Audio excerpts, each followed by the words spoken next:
রান্না তো আমরা সবাই কম বেশি করে থাকি, কিন্তু এই রান্নাই আমরা এক একজন এক এক রকম ভাবে তৈরি করে থাকি। মাঝে মধ্যে যদি এই একই রান্না একটু অন্যরকম ভাবে তৈরি করে নেওয়া হয় তাহলে তো খুবই ভালো হয়। তখন এই সাধারণ রান্নাটাই হয়ে ওঠে অসাধারণ। আজকে আমি ব্রয়লার চিকেন রান্না করব, কিন্তু এই চিকেনটা গন্ধের জন্য অনেকে খেতে পারে না। গন্ধ ছাড়া কিভাবে চিকেনটা রান্না করা যায় সেটাই শেয়ার করছি। রান্নার জন্য এখানে আমি পরিমাণ মতো চিকেন নিয়েছি।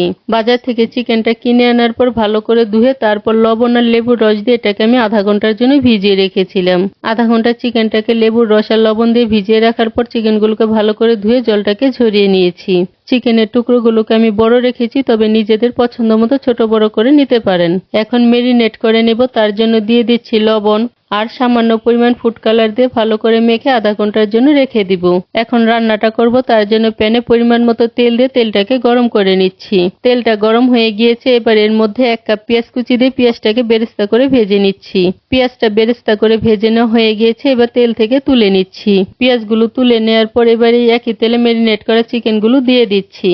এখন চিকেনগুলোকে এই তেলের মধ্যে কিছুক্ষণের জন্য ভেজে নিচ্ছি। চিকেনগুলো ভেজে নেওয়া হয়ে গিয়েছে, এবার তেল থেকে তুলে নিচ্ছি।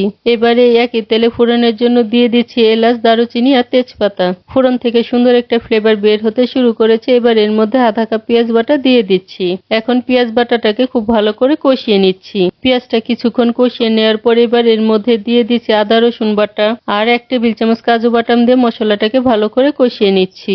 মশলার কাঁচা গন্ধটা চলে গিয়েছে, আবার তেলটাও ছাড়তে শুরু করেছে। এবার এর মধ্যে দিয়ে দিচ্ছি ফেটে নেওয়া আধা কাপ টক দই আর 2 টেবিল চামচ চারমগজ বাটা দিয়ে আবারও মশলাটাকে খুব ভালো করে কষিয়ে নিচ্ছি। এখন মশলাটাকে লো আঁচে কষিয়ে নিতে হবে, কারণ এখানে টক দই দেওয়া আছে। সবকিছু দিয়ে মশলাটাকে কষিয়ে নেওয়ার পর এবার এর মধ্যে দিয়ে দিচ্ছি 1 চা চামচ ধনে গুঁড়ো, আধা চা চামচ ভাজা জিরে গুঁড়ো আর আধা চা চামচ গরম মশলার গুঁড়ো দিয়ে মশলাটাকে আবারও খুব ভালো করে কষিয়ে নিচ্ছি। মশলাটা যাতে পুড়ে না যায় তার জন্য সামান্য পরিমাণ জল দিয়ে দিচ্ছি। তারপর দিয়ে দিচ্ছি আধা চা চামচ লাল মরিচের গুঁড়ো, স্বাদ মতো লবণ আর 1 চা চামচ বিরিয়ানির মশলা দিয়ে আবারও মশলাটাকে খুব ভালো করে কষিয়ে নিচ্ছি। এখন হয়তো ভাবছেন চিকেনের মধ্যে বিরিয়ানির মশলা, আসলে এই বিরিয়ানির মশলাটা দেওয়ার ফলে চিকেনের গন্ধটা একদম থাকবে না। আর এই চিকেন রান্নাটা আমি কোনো রকম হলুদ ব্যবহার করব না। এবার চিকেনের কালারটা সুন্দর আসার জন্য দিয়ে দিচ্ছি 1 চা চামচ কাশ্মীরি রেড চিলি পাউডার। এখন মশলাটাকে আবারও খুব ভালো করে কষিয়ে নিচ্ছি। মশলা যত ভালো করে কষানো হবে চিকেনটা কিন্তু খেতে ততই ভালো লাগবে। মশলাটা ভালো করে কষিয়ে নেওয়া হয়ে গিয়েছে, এবার ভেজে রাখা চিকেনগুলো দিয়ে আবারও খুব ভালো করে কষিয়ে নিচ্ছি। চিকেনটা ভালো করে কষিয়ে নেওয়ার পর এবার এর মধ্যে 1 কাপ দুধ দিয়ে দিচ্ছি। আজকের এই চিকেন রান্নাটা কোনো রকম জল ব্যবহার করব না, দুধ দিয়ে গ্রেভিটাকে তৈরি করে নিব। দুধ দিয়ে ভালো করে মিশিয়ে নেওয়ার পর এবার কিছু পেঁয়াজ বেরেস্তা দিয়ে চিকেনটাকে ঢেকে রাখছি যতক্ষণ না পর্যন্ত সিদ্ধ হয়। 10 মিনিট ঢাকনা দিয়ে লো আঁচে রেখে দেওয়ার পর এখন চিকেনটাকে আবার উল্টে দিচ্ছি, আবারও ঢাকনা দিয়ে 10 মিনিটের জন্য রেখে দিব। আরও প্রায় 10 মিনিট ঢাকনা দিয়ে রেখে দেওয়ার পর চিকেনটা নরম হয়ে গিয়েছে, এবার এটাকে আবারও ভালো করে মিশিয়ে নিচ্ছি।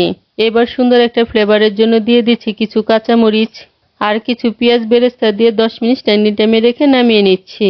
আজকের এই সহজভাবে রান্না করে নেওয়া চিকেনটাকে আপনি রুটি, পরোটা, সাদা ভাত, পোলাও সবকিছুর সাথেই খেতে পারবেন।